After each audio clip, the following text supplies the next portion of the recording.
নূহ আলাইহিস সালাতু ওয়াস সালামের একটি নৌকা ছিল। পয়গম্বর নূহ আলাইহিস সালাতু ওয়াস সালাম কিস্তি মানে নৌকা, এই নৌকাটা কেন বানাইলেন? নূহ আলাইহিস সালাতু ওয়াস সালাম নৌকা দিয়ে কি করবেন? কেন আল্লাহ রাব্বুল আলামিন নূহ আলাইহিস সালাতু ওয়াস সালামকে নৌকা বানানোর নির্দেশ দিলেন? আমার ভাইরা, ওই সময় মানুষগুলা আল্লাহ রাব্বুল আলামিনের ইবাদত ছেড়ে দিয়ে, ওই সময় মানুষগুলা ইসলাম ছেড়ে দিয়ে, দিন ছেড়ে দিয়ে মূর্তি পূজায় লিপ্ত হয়েছিল। আমার ভাইরা, আল্লাহর নবী পয়গম্বর ইদ্রিস আলাইহিস সালাতু ওয়াস সালামকে আল্লাহ রাব্বুল আলামিন দুনিয়াতে পাঠাইলেন। পাঠানোর পর একদিন দুই দিন নয়, এক বছর দুই বছর নয়, ইদ্রিস আলাইহিস সালাতু ওয়াস সালাম প্রায় ৯৫০ বছর মানুষকে কোরআনের দাওয়াত দিয়েছিলেন। জোরে বলে সুবহানাল্লাহ। কয়দিন?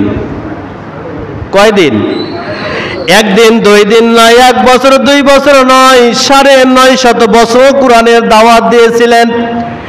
মানুষগুলা কি অশ্লীল থেকে, অবহেলা থেকে, খারাপ থেকে মানুষকে অন্ধকার থেকে আলোর দিকে আনার জন্য, কোরআনের দিকে আনার জন্য, রাসূল প্রেমিক করার জন্য, আল্লাহওয়ালা করার জন্য, দিনদার পরেজগার বানানোর জন্য পয়গম্বর ইদ্রিস আলাইহিস সালাতু ওয়াস সালাম এক বছর দুই বছর নয়, দীর্ঘ ৯৫০ বছর মানুষের দ্বারে দ্বারে ঘুরে বেড়েছে। জোরে বলে আল্লাহু আকবার। আমার ভাইরা, আজকে যদি সমাজের মধ্যে ইসলাম নাই থাকতো, দ্বীনের প্রয়োজন নাই থাকতো, নামাজের প্রয়োজন নাই থাকতো, ইসলামের প্রয়োজন নাই থাকতো, তাহলে সাহাবায়ে কেরামরা, নবী আলাইহিস সালাতু ওয়াস সালামরা এত কষ্ট করে মানুষের কাছে দ্বীনের দাওয়াত দিতেন না। কথা বলেন ঠিক কিনা? তার মানে হলো সাহাবায়ে কেরামরা দ্বীনের দাওয়াত দিয়েছে, ইসলাম প্রচার করেছেন একটাই কারণ, সেটা হলো রাষ্ট্রের মধ্যে, সমাজের মধ্যে কোরআন দরকার। কথা বলেন ঠিক কিনা? আমার ভাইরা, এক বছর দুই বছর নয়, ৩.৫ দিন নয়, ৩৫০ বছর নয়, ৯৯০ বছর আমার ভাইরা ইদ্রিস আলাইহিস সালাতু ওয়াস সালাম কোরআনের দাওয়াত দিলেন। আবার ভাইরা, এই কোরআনের দাওয়াত দিতে গিয়া ইদ্রিস আলাইহিস সালাতু ওয়াস সালামকে নির্যাতন করলেন, জুলুম করলেন, দৈহিক নির্যাতন, মানসিক নির্যাতন, অত্যাচার, জুলুম বাড়ায় দিলেন। এমন অত্যাচার নির্যাতন শুরু করলেন, কাফের বেঈমানেরা সারাটা দিন প্রহার করে, নির্যাতন করে, অত্যাচার জুলুম করলেন। রাত্রি যখন হয়ে যায়, কাফের বেঈমানেরা মনে মনে সিদ্ধান্ত নেয়, মনে মনে চিন্তা ভাবনা, হয়তো ইদ্রিস দুনিয়ার বুক থেকে বিদায় নিয়েছে। এত অত্যাচার নির্যাতন জুলুম করল। আমার ভাইরা, পয়গম্বর ইদ্রিস আলাইহিস সালাতু ওয়াস সালাম কি এত নির্যাতন করলেন, সারাটা দিন নির্যাতন করলেন, অত্যাচার করলেন, রাতের বেলা হয়তো সে মারা যায়, এই চিন্তা ভাবনা করে তাকে ফেলে রেখে চলে যায়। ইদ্রিস আলাইহিস সালাতু ওয়াস সালামের যখন জ্ঞান ফিরল, আবার যখন হুঁশ ফেরে, জ্ঞান ফেরার সঙ্গে সঙ্গে ইদ্রিস আলাইহিস সালাতু ওয়াস সালাম আবার মানুষের দ্বারে দ্বারে গিয়ে কোরআন প্রচার করে। কোনো দরকার ছিল না, ছিল এত অত্যাচার, নির্যাতন, জুলুম, মার খাওয়ার পরেও কাফের বেঈমানরা মনে করে হয়তো মারা গিয়েছে। আবার যখন হুঁশ আসলো, জ্ঞান ফিরে, সেন্সারে আবার কোরআনের দাওয়াত প্রচার করতে শুরু করলেন। প্রয়োজন ছিল না? ছিল? কথা কয় না? ছিল। কিন্তু কোরআন, রাষ্ট্রের মধ্যে কোরআন প্রয়োজন আছে, সমাজের মধ্যে দিন প্রচার করার দরকার আছে বিধায় তারা কষ্ট স্বীকার করেও, কষ্টকে কষ্ট মনে করে নাই, তারপরেও তারা দিন প্রচার করেছেন। কথা কন ঠিক কিনা? আমার ভাইরা, পয়গম্বর ইদ্রিস আলাইহিস সালাতু ওয়াস সালাম কাফের বেঈমানদের এত নির্যাতন সহ্য করার পরেও তারা কিন্তু কাফেররা নবীকে চিনতে পারল না। আমার ভাইয়েরা, সত্যই তারা নবীকে চিনতে না পারার কারণে এত নির্যাতন, এত অপমান অপদস্থ অশ্লীল করার পর অবশেষে আল্লাহ রাব্বুল আলামিন পয়গম্বর ইদ্রিস আলাইহিস সালাতু ওয়াস সালামকে জানালেন, ইদ্রিস শুনে রাখো, যে কয়জন ইসলাম কবুল করল, যেই কয়জন ঈমান এনেছে, যেই কয়জন মুসলমান হয়েছে, তাদেরকে ছাড়া আর কোনো লোক ঈমান আনবে না, কেউ মুসলমান হবে না। আমার ভাইরা, আল্লাহ রাব্বুল আলামিন সুন্দর করে ঘোষণা করলেন, ওয়া উহিয়া ইলা নূহিন আন্নাহু লা ইউমিনুন মিন কওমিকা ইল্লা মান ক্বাদ আমানা ফালা তাবতাসি বিমা কানু ইয়াফআলুন।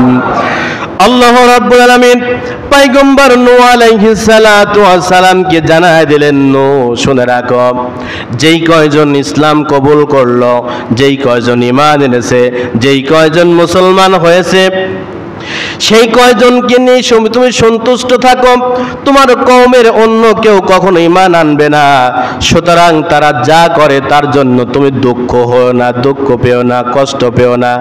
আমার ভাইরা, ইদ্রিস আলাইহিস সালাতু ওয়াস সালামকে আল্লাহ নবীকে জানায় দিলেন, ইদ্রিসে যারা ঈমান এনেছে, মুসলমান হয়েছে, যারা ইসলাম কবুল করেছে, তারা ইসলাম কবুল করলো, বাদ বাকি আর কেউ ইসলাম কবুল করবে না। এই ইসলাম কবুল করবে না বলেই মুসলমান হবে না, এই চিন্তা ভাবনা করে তুমি কখনো কোনোদিন দুঃখ পেও না। কার কথা? কার কথা? আল্লাহ ইদ্রিসকে জানায় দিল, দুঃখ পেও না। আমার ভাইরা, ইদ্রিস আলাইহিস সালাতু ওয়াস সালাম, নূহ আলাইহিস সালাতু ওয়াস সালামকে আল্লাহ জানায় দিলেন, পয়গম্বর নূহ আলাইহিস সালাতু ওয়াস সালাম আল্লাহর কাছ থেকে এই কথা যখন জানতে পারলেন, পয়গম্বর নূহ আলাইহিস সালাতু ওয়াস সালাম হতভম্ব হয়ে গেলেন, চিন্তায় পড়ে যায়। এজন্যই চিন্তায় পড়ে গেলেন। নূহ আলাইহিস সালাতু ওয়াস সালাম যখন জানতে পারলেন তাদের উপর দুঃখ আসবে, কষ্ট আসবে, তাদের বিপদ, অনিবার্য বিপদ আসবেই, কোনো সন্দেহ নাই। নূহকে যখন জানায় দিলাম, পয়গম্বর নূহ আলাইহিস সালাতু ওয়াস সালাম টেকনিক করে সুন্দর করে রবকে বললেন, রব রে শুনে রাখো।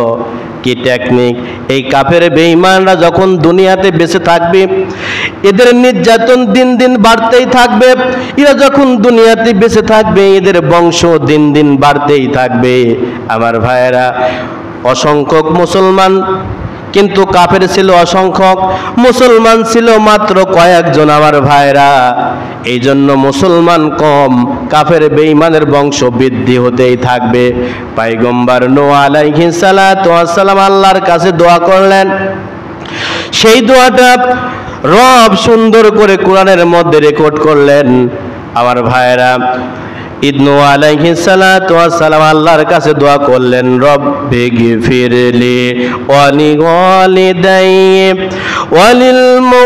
ওয়ালিমান দাখালা বাইন মুমিনান ওয়ালিল মুমিনিনা ওয়াল মুমিনাতি ওয়ালা তাজিদিজ যালিমিনা ইল্লা তাবারা। জোরে বলি আল্লাহু আকবার। আল্লাহ রাব্বুল আলামিন পয়গম্বর নূহ আলাইহিস সালাতু ওয়াস সালামের দোয়াটা কবুল করলেন। নূহ আলাইহিস সালাতু ওয়াস সালাম আল্লাহর কাছে দোয়া করলেন, হে রব, তুমি ক্ষমা করো আমাকে, আমার পিতা মাতাকে, এবং যারা মুমিন হয়েছে, আমার ঘরে যারা প্রবেশ করেছে তাদেরকে, এবং মুমিন পুরুষ ও মুমিন নারীকে, আর জালিমদের তুমি ধ্বংস করে দাও। নূহ আলাইহিস সালাতু ওয়াস সালাম আল্লাহর কাছে দোয়া করলো, আল্লাহ তুমি আমাকে মাফ করে দাও, আমার পিতামাতাকে মাফ করে দাও, আমার ঘরে, আমার পরিবেশে, আমার পরিবারের মধ্যে যারা ঢুকলো, যারা ইসলাম কবুল করলো, এদেরকে তুমি মাফ করে দাও, আর জালিমদেরকে তুমি ধ্বংস করে দাও।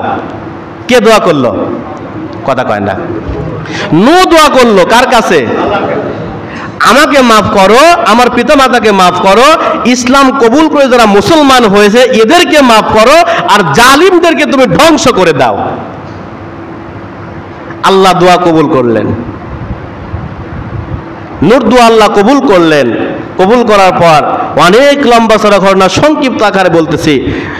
নূহ আলাইহিস সালাতু ওয়াস সালামের দোয়া কবুল করলেন।